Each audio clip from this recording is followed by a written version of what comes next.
Bismillahirrahmanirrahim. Nah, nama surat dulu ya. Nama surah ini Suratul Isra. Jadi namanya banyak nih. Ada yang menamakan ini namanya Suratu Bani Israil. Ada yang menamakan juga atau dinamai juga surah Subhan. Baca surah Subhan ya ini. Subhanalladzi asra bi'abdi. Ada juga yang menamakan namanya itu, oh udah itu ya. Jadi berapa nama tuh? 3 nama. Al-Isra, Bani Israil, dan Subhan. Kenapa dinamakan Subhan? Karena kebiasaan Allah itu di dalam kitabnya suka menamai surah dengan nama sebagiannya. Maksudnya dengan sebagian ayatnya begitu. Nah, tadi jumlahnya sekian ya. Berapa? 110 ayat. Ada yang mengatakan seluruhnya Makkiyah, ada yang mengatakan seluruhnya Makkiyah kecuali ayat 73 sampai 80. Nah, subhana ini apa? Kalau mau i'rab langsung, subhana itu mansubun alal maf'uliyah al-mutlaqah. Jadi dia maf'ul mutlak. Maf'ul mutlak itu salah satu ketentuannya diantaranya dia diambil dari fi'il ya, yang menjadi amilnya. Misalkan darabtu Zaidan dorban syadidan. Nah, dorbannya itu jadi maf'ul mutlak, syadidannya itu jadi sifat bagi maf'ul mutlaknya. Jadi dia harus diambil dari masdar. Baik itu lafzi atau maknawi. Kalau lafzi itu lafadznya sama, kalau maknawi itu lafadznya beda, cuman maknanya sama. Nah, subhana di sini maf'ul mutlak. Berarti kan harus ada amil. Mana amilnya? Mahdzuf. Apa amilnya? Sabbaha yusabbihu. Masdarnya itu subhan. Jadi kalau mau takdiruhu begini, usabbihullaha. Aku bertasbih kepada Allah. Nah, itu kan fiilnya tuh. Subhana itu jadi maf'ul mutlaknya. Nah, setelah subhana ini ada apa? Ada mudhof ilaih. Nah, mudhof ilaihnya itu alladzi asra bi 'abdihi begitu. Nah, siapa yang memperjalankan siapa yang memperjalankan Rasulullah dari Masjidil Haram ke Masjidil Aqsa? Allah. Nah, ini berarti bimanzilati subhanallah. Cuman Allahnya disebut dengan sifat. Yaitu alladzi asra bi 'abdihi lailan minal Masjidil Harami ilal Masjidil Aqsa. Paham sampai sini ya? Nah, kemudian apa maksud dari subhana itu? Jadi usabbihu itu maksudnya apa? Kalau misalkan kita mengatakan usabbihu aku bertasbih, kan kalau kita mah bolak-balik ya. Tasbih baca apa? Subhanallah. Lah subhanallah itu maksudnya apa? Maksudnya itu aku bertasbih. Ini bolak-balik itu tidak menjelaskan begitu. Jadi maksud subhanallah itu apa? Begini, kalau mau paham subhanallah, kita pahami dulu usabbihullahnya dulu. Ya. Nah, itu kalau diterjemahkan ke dalam bahasa Indonesia, terjemahannya itu aku mensucikan Allah. Jadi Allah jadi maf'ul bih. Dengan pensucian milik Allah begitu. Kalau di sini aku mensucikan Allah dengan pensucian zat yang memperjalankan hambanya dari Masjidil Haram ke Masjidil Aqsa. Jadi apa maksud dari subhana itu? Maksudnya itu atau maksud dari tasbih itu apa? Maksudnya itu imma tanzih faqat, imma hanya mensucikan. Ya, kalau mensucikan itu bukan mensucikan Allahnya sebetulnya, tapi mensucikan diri kita dari i'tiqad yang tidak layak untuk Allah. Makanya kita bilang saya mensucikan Allah begitu.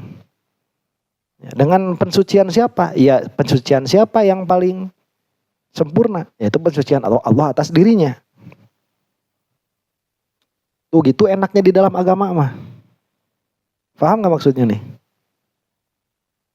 Enggak, ini kalau ini. Kalau misalkan kita mau mukul kayak pukulannya Mike Tyson, itu gimana tuh? Waktu prime-nya. Saya tuh ngelihat kemarin ya Mike Tyson tuh lawan orang yang gede. Mike Tyson kan heavyweight paling pendek. Ya, heavyweight paling pendek tuh. Tuh kalau lawan Lennox Lewis tuh. Lennox Lewis kan di atas gini kan. Cuman dia kalau udah mukul pop itu sampai apa kan suka pakai apa tuh tukang tinju tuh protektor ya. Sampai ngaceleng tuh bahasa Indonesianya. Ya, sampai lompat, sampai loncat gitu. Loncat makan ngajelang. Sampai lepas. Ya, itu protektor giginya sampai lepas tuh. Bu, itu orang tinggi kena tinju sekali Mike Tyson udah limpung itu, udah shock. Seumur-umur nggak pernah kena pukulan sekeras itu. Apalagi dari orang sependek itu. Gak nyangka kan, pas langsung kelihatan itu mukanya itu langsung shock. Kesannya udah gak bisa mukul dia gini terus. Ya, soalnya shock itu. Kalau kata Mike Tyson begini, kamu kalau tinju, ya siapa yang pertama kali kena pukulan? Karena sebelum tinju itu kan berani, tapi udah ngerasain pukulannya.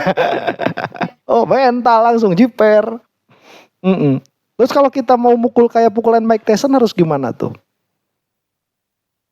Nah harus olahraga kayak Mike Tyson. Jeng, jeng, jeng, jeng, jeng, jeng, jeng, Rocky ya.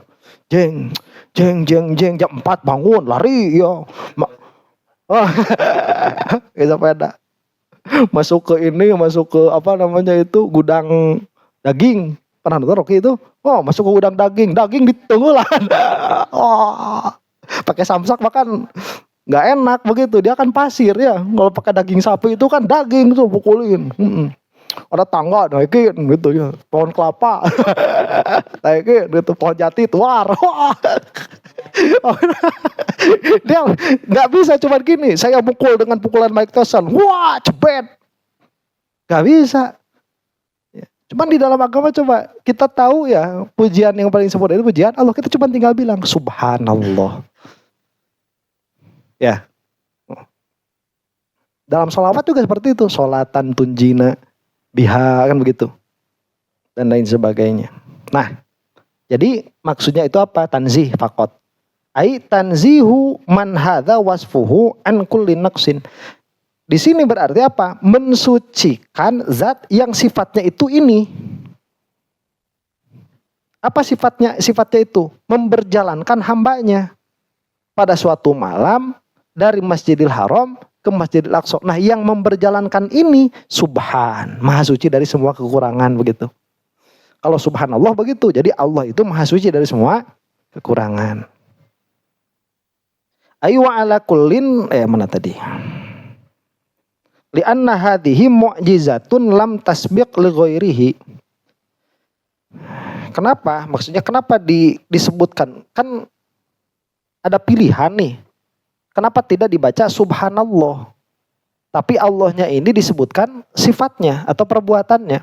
Karena ini adalah mukjizat yang belum pernah mendahului kepada selain beliau Rasulullah Shallallahu Alaihi Wasallam. Awil maksudu at-ta'ajjub faqat, atau maksudnya itu ta'ajjub. Jadi ta'ajjub itu merasa heran karena ini perbuatan yang belum pernah terjadi, kemudian mengatakanlah subhanalladzi asra bi'abdi. Ini kan apa ya? Pengajaran dari Allah supaya diucapkan oleh Rasulullah. Karena yang diberjalankannya siapa? Rasulullah. Ala hadis subhanallah. Ini atas had subhanallah. Ya.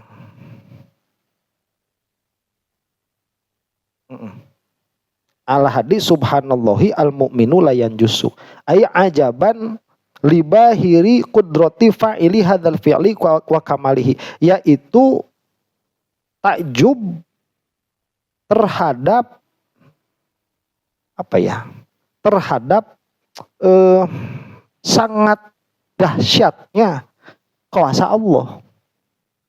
Sampai seseorang di Masjidil Haram bisa sampai Masjidil Aqsa hanya dalam waktu sebagian malam saja. Bukan satu malam. Yang mana dulu itu perjalanan normalnya 3 bulan. Dan bukan hanya Isra, tapi para nabi dihidupkan kembali semua.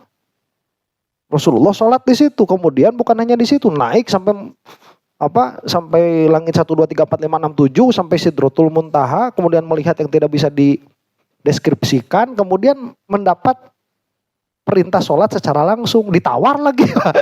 Tak ajub ini, wah. Ini luar biasa, ini malam ini luar biasa begitu. Ya, malam yang luar biasa. Nah, awit tanzih ma'a ta'ajub atau dua-duanya. Tanzih beserta ta'ajub disatukan begitu. Itu juga bisa. Nah, sudah saja itu lewat ya. Nah, alladzi itu isim mausul, ya sudah itu mah. I'rabnya kita kurangin saja ya. Nanti sama aja kayak ngaji. Apa itu? Kayak ngaji bukan. Tafsir Ar-Razi. Nah, alladzi ini kan untuk apa ya? Untuk mema'rifatkan fi'il. Itu kalau kata sebagian nuhat tuh. Untuk mema'rifatkan fi'il. Karena yang namanya fi'il kan gak bisa nerima alif lam. Nah, akhirnya dipakailah apa? Alladzi. Asro. Itu sudah tadi. Bi'abdihi terhadap hambanya. Siapa ini yang dimaksud? Rasulullah SAW. Nah, ini ada pemilihan diksi yang indah. Jadi kalau misalkan kita itu berinteraksi dengan seseorang, misalkan kita mau nulis surat, oh udah bukan Jokowi sekarang Mbak ya. Kita kan kepunya ibu negara sekarang ya. Nggak punya. Adanya kucing negara sekarang Pak. Kita kepunya ibu negara sekarang. Aduh, kita piatu nih. Kita piatu nih ya. Tapi biar fokus Prabowo itu. Ya. Kalau nggak ada, jangan kayak Mulyono. Ini anak-anaknya ditaikin semua. Prabowo mah enggak lah. Indonesia ini suka telat milih pemimpin. Pasnya itu Pak Prabowo 10 tahun yang lalu pas. Sekarang kan Anies Baswedan. Ya, mau melarat kayak begini. Ya, jadi Mulyono naik anaknya kan. Ala kulli halin. Jadi anggaplah Pak Prabowo ini ada istrinya. Jadi ada ibu negara. Namanya siapa? Siapa mantan istrinya itu? Bu Titi. Titik ya. Oh, Bu Titik. Nah, kalau misalkan kita mau nulis surat ke Bu Titik itu, karena Bu Titik ini banyak sebutannya, bisa disebut Bu Titik Soeharto bisa disebut anak presiden, bisa disebut ibu negara, bisa disebut istri Prabowo. Jadi banyak sekali. Ya, pada akhirnya kalau kita mau nulis surat itu kepada beliau ini, mana yang mau kita ambil kan begitu. Nah, yang diambil itu kan pasti ada nukatnya. Kalau kita temennya kepada titik kamana wae. Ya kalau kita temannya nama aja udah. Ya, cuman kalau misalkan meskipun kita temannya tapi kita ini mau formal, misalkan mau minjem duit, kan malu kalau udah disebut ibu negara. Ya, minjem duit. Kamu mau sama aku minjem duit kan temen ya nggak apa-apa nolak gitu. Tapi kalau disebut ibu negara, minjem duit lah 20.000 aja, masa gak kasih begitu. Jadi disebut nama itu pasti ada apanya, ada nuktahnya.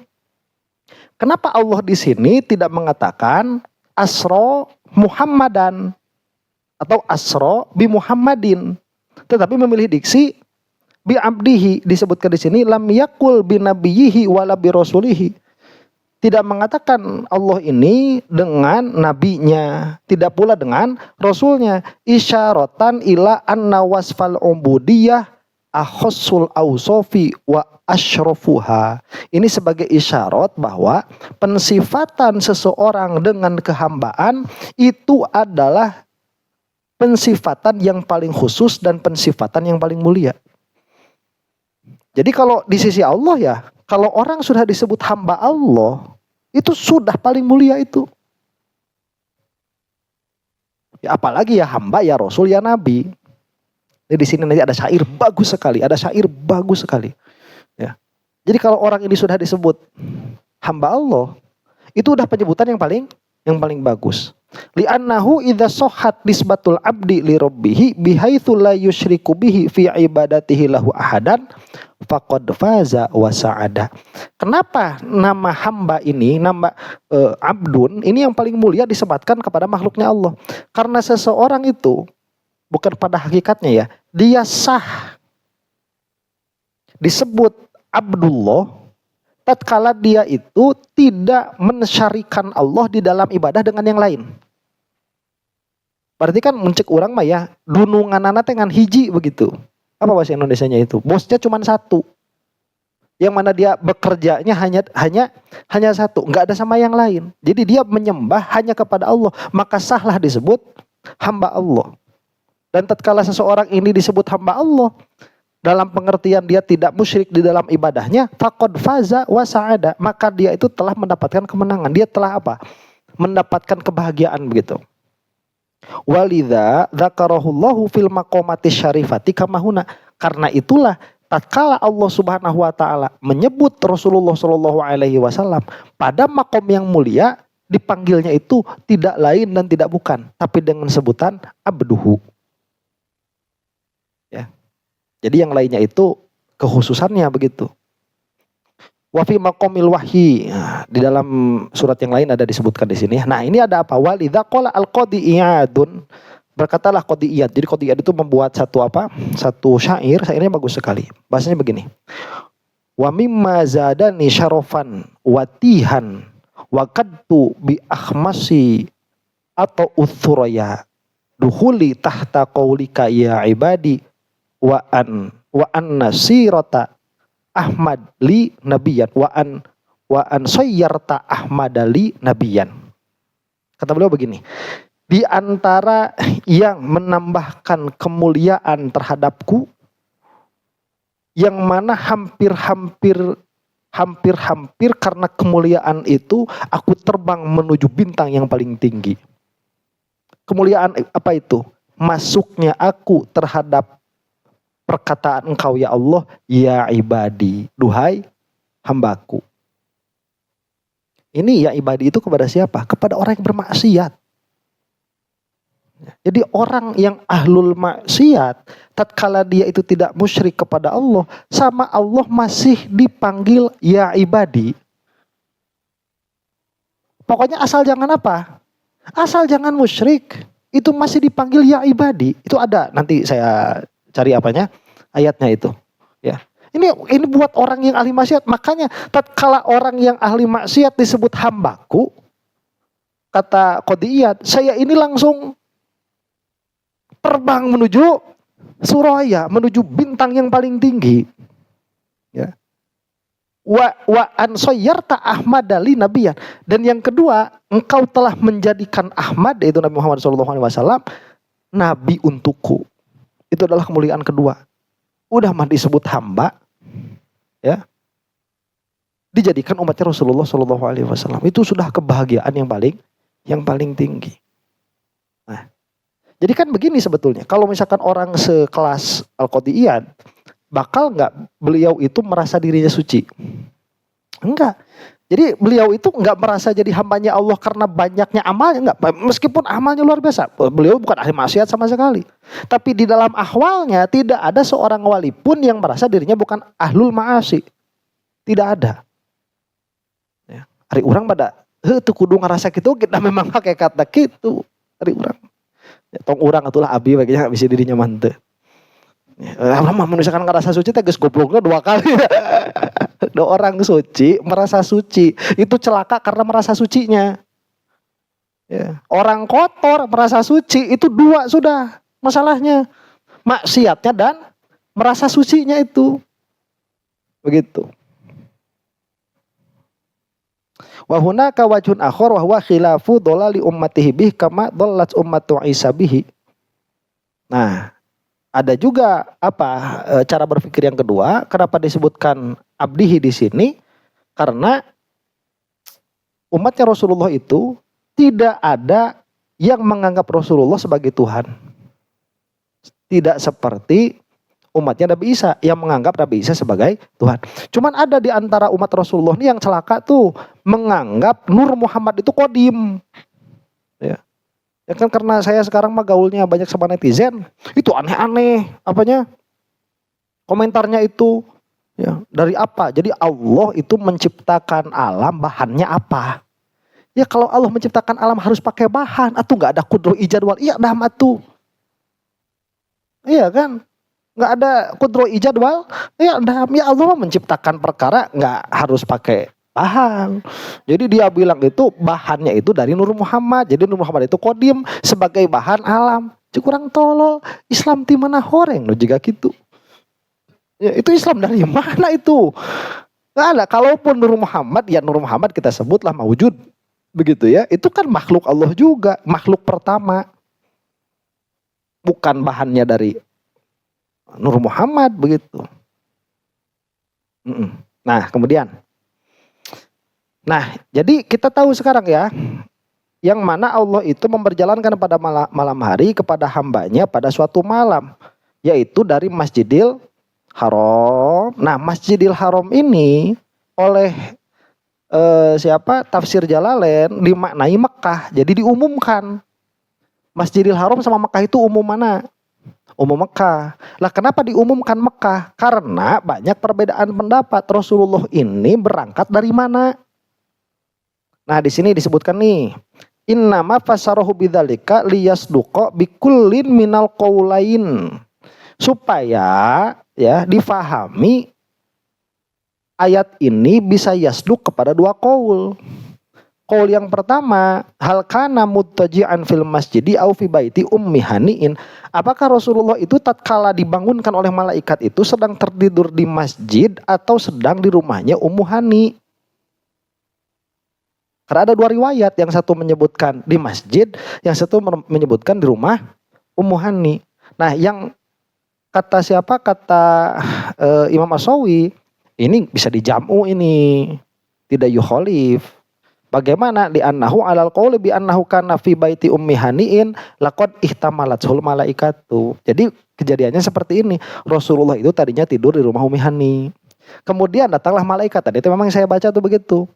Ya. Jadi malaikat itu pada hari itu, pada saat itu si langit-langit rumahnya Ummu Hani itu sampai dibuka dulu. Jadi malaikat itu enggak masuk kayak tuyul dan bakyul gitu ya.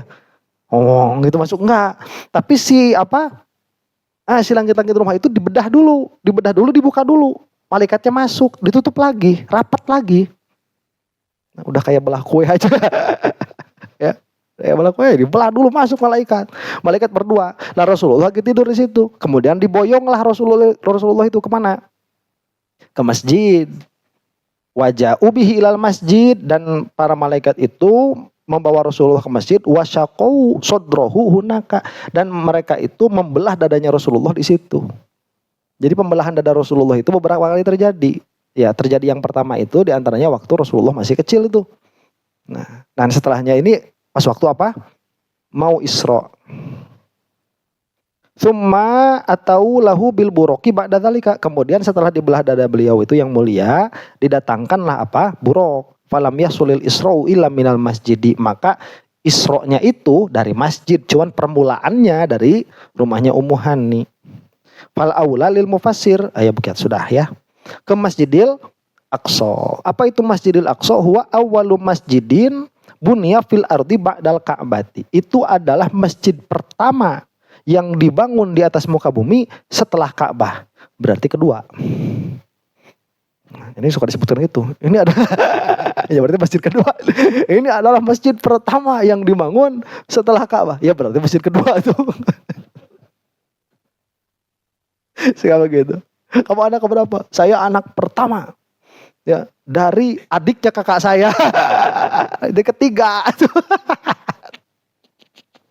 Anak pertama dari adiknya kakak saya. Duh, ya bahasa tuh. Bahasa memang seperti itu. Ya. Jadi susahnya bahasa itu begini, kamu tidak bisa menuntut orang supaya berbicara menurut pemahaman kamu. Itu masalahnya bahasa itu. Makanya si Salafi mah suka bingung. Kenapa kalau Allah tidak bertempat, Rasulullah itu tidak mengatakan? Kan wajib Rasulullah mengatakan. Rasulullah wajib mengatakan Allah itu tidak bertempat. Kenapa waktu ada hamba sahaya mengatakan fisama kemudian Rasulullah benarkan? Itu kan menyesatkan bagi kita. Kalau memang Allah tidak bertempat, makanya Rasulullah tidak mungkin menyesatkan. Makanya Allah di langit. Kata kita ya kenapa itu juga Al-Qur'an nyebutnya itu wamsahu biru usikum. Pakai ba yang ihtimal itu lil ilsok sama ihtimal lil ba'di. Ya kan enggak, kenapa wamsahu biru usikum itu yang mengusaplah kepala kamu, kenapa enggak tuh jelas kalau Imam Syafi'i yang benar wamsahu ba'du ru'usikum itu. Ya, atau wamsahu kullaru usikum biar jelas. Jangan pakai bi yang mana ihtimal kepada ba'dun dan ihtimal kepada kullun. Kamu tuh mau ngomong gimana ya? Kamu tuh nggak bisa menuntut orang biar ngomong sesuai dengan pemahamanmu. Nggak bisa. Kamu itu harus memahami perkataan orang itu sebagaimana yang dimaksud oleh orang itu. Makanya kita harus belajar balaghah begitu. Nah, memang bahasa. Jadi Masjidil Aqsa itu masjid yang dibangun. Nah itu di pertama setelah Ka'bah. Banahu Adam ba'da an banal Ka'bata bi arba'ina sanatan. Yang mana Nabi Adam itu membangun Baitul Maqdis 40 tahun setelah membangun Ka'bah. Nah, wal hikmatu fil Isra'i bihi ila Baitul Maqdis. Kemudian kenapa kok Nabi Muhammad ini diisrokan ke Baitul Maqdis? Nah, kalau kenapa dalam pengertian apa maunya Allah kita nggak tahu. Ya, karena Allah mah perbuatannya tidak ada gharad. Tapi kalau yang maksud hikmah ada. Apa hikmahnya? Hikmahnya itu liyuzhiro syarafahu ala jami'il anbiya. Untuk menunjukkan kemuliaan beliau atas seluruh nabi. Karena tidak seluruh nabi itu pernah bertemu dengan Rasulullah. Jadi bayangkan ya, ini makhluk yang paling sempurna yang pernah ada. Gimana kita ngobrolinnya? Jadi kalau kebanggaannya Allah itu Rasulullah gitu loh. Ya, jadi kalau misalkan kan kalau orang itu punya banyak karya, dia kan selalu ingin menampilkan karyanya yang paling utama tuh. Nah Allah itu ingin menampakkan kemuliaan makhluk yang paling utama. Ini loh dunia itu dibuat untuk kekasihku yang ini. Coba lihat sama kamu itu. Nah, diperlihatkanlah di Masjidil Aqsa. Tatkala semua nabi berkumpul di situ. Maka disebutkan liyuzhiro syarafah ala jami'il anbiya wal mursalin. Untuk menunjukkan kemuliaan beliau atas seluruh nabi dan para rasul. Kan namanya ngeliat siluetnya aja. Mungkin para nabi udah gitu, ngelehan. Udah, ya ampun, gitu, udah pantesan. Kalau udah kayak gini mah pantes. Ya. Orang itu kalau jalan kan ada auranya ya. Ada auranya. Rasulullah itu baru siluetnya aja kelihatan itu. Baru set masuk. Para nabi itu udah tabe. Ya Allah pantas begini mah. Sampai Jibril mau jadi umatnya itu. Ya. Kita mah nggak tahu bagaimana indahnya Rasulullah Shallallahu Alaihi Wasallam. Dan kalau kita kan cuman bisa melihat indah zohirnya. Ya, para nabi itu penglihatannya udah beda tuh. Li'annahu sholla bihim imaman fi makanihim. Karena Rasulullah itu sholat beserta para nabi dan rasul sebagai imam di tempat mereka. Wa sya'nul ladzi yataqaddamu 'alal insani fi baitihi yakunu huwas sultan. Dan kebiasaan orang yang maju ke depan di baitnya, di rumahnya, maka dialah sultannya. Jadi sultanul anbiya, sultanul mursalin. Ini tempat berkumpulnya para nabi, tempat berkumpulnya para rasul. Dikatakan semua nabi dan rasul itu berangkat haji, kecuali hanya beberapa saja. Tapi tidak dikatakan ada rasul yang tidak ke Baitul Maqdis. Semuanya itu ke Baitul Maqdis. Semuanya. Ya. Nah, apa namanya itu? Itu kan tempatnya para rasul di situ tuh. Di Baitul Maqdis tuh. Siapa yang jadi imam di situ? Rasulullah Shallallahu Alaihi Wasallam. Nah ini untuk menunjukkan apanya? Ketinggian beliau itu. Wal yushila ala ummatihil mahsyaru. Dan untuk memudahkan kebangkitan bagi umatnya. Haitsu wadu'a qadamahu fihi. Tatkala Rasulullah itu meletakkan kakinya di tanah itu. Jadi ada qaul ya, mahsyar itu tanah Baitul Maqdis. Ada qaul seperti itu. Jadi Baitul Maqdis itu dia mahsyar, tempat apa? Tempat berkumpul. Jadi nanti semua tanah yang dipakai di mahsyar itu tanahnya Baitul Maqdis. Itu kan banyak, bawah itu 7 lapis tuh. Ya. Itu semuanya dijadikan mahsyar. Rasulullah Nabi kita pernah meletakkan kakinya di situ. Maka kita akan mudah tatkala mahsyar. Amin begitu ya. Fa innal khalqa yuhsyaruna hunaka, karena makhluk dibangkitkannya di situ. Ya, itu tempat mahsyar, tempat kebangkitan. Ini kan bakal datang hujan dulu tuh. Hujan yang seperti air mani itu hujannya. Nah, nanti kan bakal tumbuh-tumbuh tuh kita itu. Bakal jadi orang lagi. Ya setelah entah kemana kan. Bakal jadi orang lagi. Lah itu di Baitul Maqdis. Bakal mudah apanya? Tumbuh kembangnya. Sebagai umatnya Rasulullah Shallallahu Alaihi Wasallam. Nah, Maqdis itu Baitul Maqdis, disebut Maqdis itu kan dia bait yang muqaddas. Bait yang tersucikan. Ai al-mutahhar min ibadati ghairihi ta'ala, yang disucikan dari apa? Dari disembahnya selain Allah di situ. Kalau Mekah itu kan pernah pernah jadi tempat sembahan selain Allah kan. Kalau Mekah sampai banyak apanya? Sampai banyak berhala. Baitul Maqdis itu enggak pernah ada cerita di situ disimpan berhala. Enggak ada. Kemudian alladzi barakna haulahu, yang mana telah kami berkati sekelilingnya, bithimari wal anhari, dengan apa tadi? Buah-buahan dan sungai-sungai ya. Nah, apakah Masjidil Haram, apakah Masjidil Aqsa itu lebih barokah daripada Masjidil Haram atau tidak? Enggak juga. Ya, jadi ini mah berkah duniawiyah, lebih subur daripada Masjidil Haram.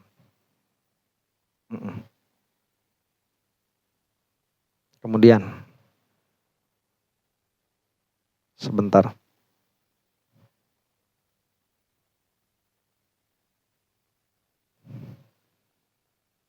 Nah, tadi kan disebutkan Asro ini kan sudah mencakup malam. Kok masih disebutkan lailan? Disebutkan di sini, kenapa disebutkan lailan? Ai faqila qadru arba'i sa'atin. Ini kan karena sangat sebentar waktu perjalanan Rasulullah itu. Memang sebentarnya sesebentar apa? Dikatakan ada yang mengatakan 4 jam. Ada yang mengatakan itu 3 jam. Ada yang mengatakan hanya sekejap mata. Jadi dunia berhenti dulu tuh. Ya. Hilang kesadaran semua. Coba Nabi dibangkitin gimana, gak rame. Kalau misalkan sama begitu ya. Sama. Jadi relativitas waktu itu ya ada kalau Allah menghendaki begitu. Karena itu muta'allaq qudrahnya Allah Subhanahu wa taala. Jadi yang lain itu sedang tidur, dalam pengertian kita itu cuman berkedip gitu ya. Kita berkedip itu Rasulullah udah Isra ini. Udah ke Masjidil Aqsa, udah sholat 2 rakaat sama para Rasul, udah naik ke langit 1, 2. Kita makan bacanya juga lama tadi. Kita baca kisahnya aja berapa jam itu? Hampir sejam. Eta ge tereh teuing cenah. Apalagi kalau di I'rab. Ya, kalau di I'rab baca kisahnya meureun sampeuting jeput. Kita baru baca kisahnya. Rasulullah mah apanya? Naiknya. Sama pulang perginya sampai kembali lagi ke rumah Ummu Hani, itu lahzatan. Hanya sekejap. Qala asubki fi ta'iyatihi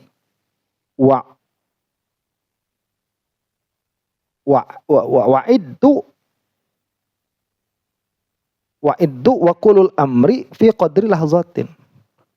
Aku menyangka semua perkara itu terjadi hanya pada sekejap saja. Nah, kemudian linuriyahu min ayatina, untuk memperlihatkan kepada beliau min ayatina sebagian ayat-ayat kami.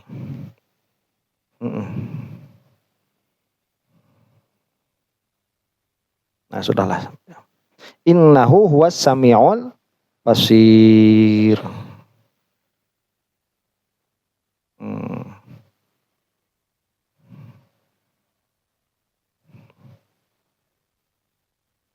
Al-masyhuru anna dhamiru aidun 'ala Allah. Jadi siapa yang Sami'ul Basir itu? Allah kan ya, itu yang masyhur. Ai huwa sami'u wa huwa as-sami'u lil aqwalil basir, as-sami'u lil aqwali al-basiru bil ahwali wal af'al. Wa qila ad-dhamiru aidun 'ala Nabi sallallahu alaihi wasallam. Cuman ada mufasir yang mentafsirkan yang as-sami'ul basir yang dimaksud di sini adalah Rasulullah. Jadi innahu, sesungguhnya Muhammad itu huwa sami'ul basir. Saat itu, ya mungkin saat itu. Jadi beda dengan sama basarnya Allah beda. Cuman dinamai Sami wal Basir. Wa hikmatul ityan bihadainil wasfaini ats-tsana'u ala Rasulillah sallallahu alaihi wasallam haitsu syahada ma syahada. Kenapa begitu? Karena pada saat itu Rasulullah itu melihat dan mendengar perkara-perkara yang tidak dilihat dan tidak didengar oleh semua makhluk selain beliau. Bahkan waktu mukalamah itu malaikat Jibril kan nggak ikut. Ya, jadi di sini ada wasfun aidun ila Rasulillah Shallallahu Alaihi Wasallam. Maka faidahnya apa? Pujian kepada Rasulullah tatkala beliau itu menyaksikan apa yang beliau saksikan dan mendengar apa yang beliau dengar. Walam yazigh basaruh walam yadhashamuhu, dan penglihatannya tidak sampai hilang dan pendengarannya pun tidak sampai tuli. Ya. Itu coba kalau ngelihat Sidratul Muntaha tuh kayak gimana? Kalau jadi karena kalau Rasulullah itu, coba ya Rasulullah itu pertama kali ngelihat Jibril itu kan sampai lari tuh. Ya, sampai lari ketakutan. Cuman kayaknya makin sini makin biasa ya. Jadi aing geus biasa lihat buruk ya. Itu udah enggak aneh. Kalau kita sebagai manusia biasa tuh ngelihat Sidratul Muntaha kayak gimana? Ya. Kaget ngelihatnya itu, bisa jadi mata copot. Melihat tertutupi oleh sesuatu kan begitu. Sok dasi keung mun urang mah tuh. Itu kan kita belum membicarakan tentang rof-rof. Ya, Rasulullah itu naik rof-rof yang enggak pernah ada makhluk dari alam bawah sini menuju ke sana. Ya. Nah, di situ Rasulullah udah ada Allah. Udah. Kalau kita mah gak usah naik rof-rof, kita mah tinggalin aja di situ tuh, di leuweung mana? Sancang. Ya, kita mah udah naik motor gitu ya, disancang turunkeun. Langsung ke Allah, langsung musul itu udah jam sakieu. Gak usah dibawa pakai rof-rof ya. Orang Arab mah di padang pasir sendirian biasa ya. Sayyidina Umar itu kalau lagi ngembala unta atau ngembala kambing itu di padang pasir tuh tengah malam biasa sendirian, temennya cuman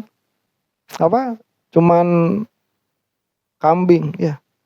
Ya kalau cuman yang namanya hantu mah nggak masalah. Iya mau ngurun, mau ngurun ininya ya. Udah matang bakal don. Mau ngurun orang mah ya. Aya bayawuk, aya toke di mah bisa sare toke lah. Ya.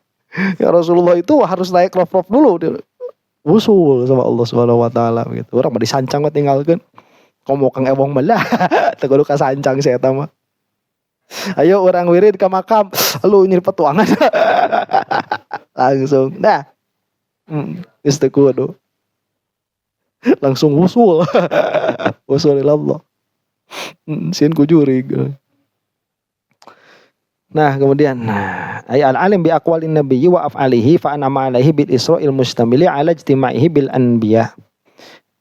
Nah, di antara tadi nikmatnya itu berkumpul dengan para nabi, wa urujihi ila sama, ya kemudian naik ke langit, wa ru'yati ajaibil malakut, kemudian melihat keajaiban malakut seperti melihat malaikat, melihat surga, melihat neraka, ya itu yang kita mah kabar kita mah, ya Rasulullah itu bilaian itu ilmu, itu ainul yakin, wa lam annal awalim arba. Ketahuilah olehmu bahwa alam itu ada 4. Alamul malak wa huwa ma nusyahidu. Alamul malak, alamul mulki. Alam itu ada 4. Ada yang namanya alamul mulki, yaitu alam yang kita saksikan saat ini. Wa alamul malakut, dan alam malakut wa huwa ma khufiya anna atau ma khufiya anna. Apa-apa yang tersembunyi dari kita.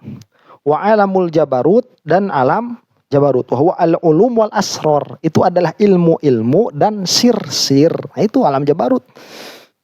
Ya, kita bisa idrok nggak ke alam jabarut? Bisa. Alam malakut justru nggak bisa. Khufiya anna. Ya, jadi dilewat dulu. Jadi jangan sangka ini 4 derajat gitu ya. Ini malak, ini mulki, ini malakut, ini jabarut, itu lahut begitu ya. Enggak, pokoknya mah begini. Yang kita saksikan ini mulki. Yang tidak kita saksikan malakut. Al-ulum wal asrar itu jabarut. Makanya kalau misalkan orang itu nggak bisa tembus ke alam asror wal ulum, ya udah bakal ngaco. Persepsi tentang ilmunya ngaco, menjelaskan ilmunya ngaco. Coba apa itu hewan? Nuka gambar teh kucing. Bisa ya ngomongnya hewan, kok malah kucing. Itu kan udah nggak nyambung tuh. Ya, bilangnya hewan, keluarnya kucing. Bentuk kucing naon? Kelincinya, kelinci orai. Mana tadi teh? Laut belum? Nah, ini mah bukan lahut di sini namanya. Wa alamul izzati, alamul izzah. Wa huwa ma la yumkinu at-ta'biru anhu. Itu adalah perkara yang tidak mungkin dijelaskan. Maka namanya itu sirru sirris sirri. Rahasia dari rahasianya rahasia. Ya, rahasia dari rahasianya rahasia. Itu lapis. Iya, dibuka nih, apa bahasanya itu? Kalau amplop itu ada yang bahasanya rahasia itu. Disegel apa namanya itu ada tuh. Top secret. Top secret. Kita itu mau dapatnya aja susah kan. Orang di luar udah pakai apa? Senjata begitu. Top secret. Kita mau masuk kan harus jadi Mission Impossible dulu kan. Mission Impossible. Jeng si Rocky namanya. Jeng tenonet. Pakai tali kan dari atas gitu ya. Orang-orangnya di sini banyak laser kan. Pas dibuka amplop. Terima kasih. Anda belum beruntung. Itu ada top secret itu. Pas dibuka top secret itu keluarnya apa? Keluarnya itu peta. Peta top secret lagi. Kudu terbang lagi ke Jerman. Terbang lagi ke Jerman dibuka. Udah pakai gitu lagi. Dibuka lagi top secret. Jadi peta lagi top secret. Harus ke Jepang gitu. Ke Jepang. Udah lawan samurai segala macam ya. Dibuka baru top secret. Diurang.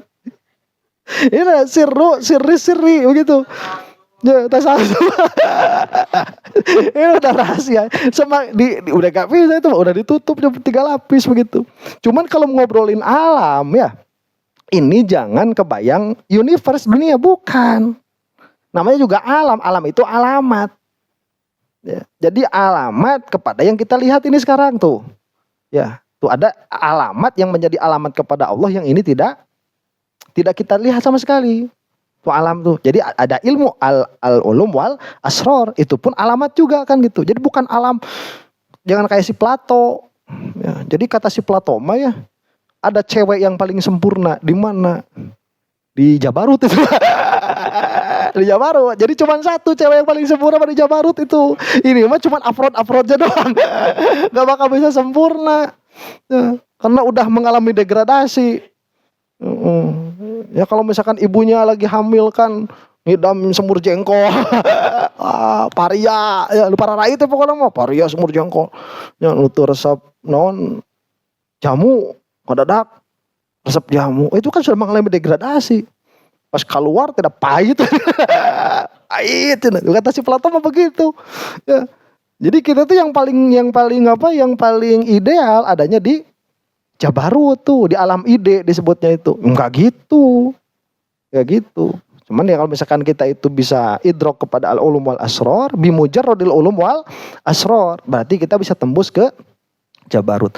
Kalau yang alamul izzati atau yang disebut sama kita apa? Lahutnya, mun pakai es, lasut. Hari itu teh, geus eueuh. Ya, lasut eta mah. Nah, itu mah apa? Udah nggak bisa nggak ada ibroh, udah nggak ada ibroh.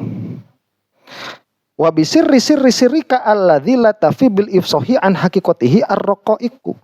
Kalau kata Sayyid Al-Bakri disebut apa? Sirrika, rahasia dari rahasianya rahasia dirimu. Rahasia dari rahasianya rahasia dirimu. Nah, yang mana tidak bisa dicukupkan dengan penjelasan tentang hakikatnya, meskipun penjelasan itu dengan penjelasan yang dakoik atau rokoik, yang dalam dalam, nggak bisa. Geus ilmu nu meujeuh lah. Ya, udah jago nahwu, sorof, balagoh itu kan buat mengeluarkan ma'ani tuh. Ya, udah tahu semua ilmu, nggak bisa ngeluarin sirika itu. Ya. Nah, rahasia dari rahasia, rahasianya dirimu. Kamu punya rahasia nggak? Punya. Rahasia itu ada rahasianya lagi. Ada rahasianya lagi, tanya lagi, ada rahasianya lagi kayak itu. Ya, bingung orang mah. Ya sudah ya. Ini yang tafsir sampai sini dulu. Biar kita ada waktu buat bikin konten. Wallahu a'lam bissawab. Sallallahu alaihi wasallam Muhammadin wa ala alihi wasallam.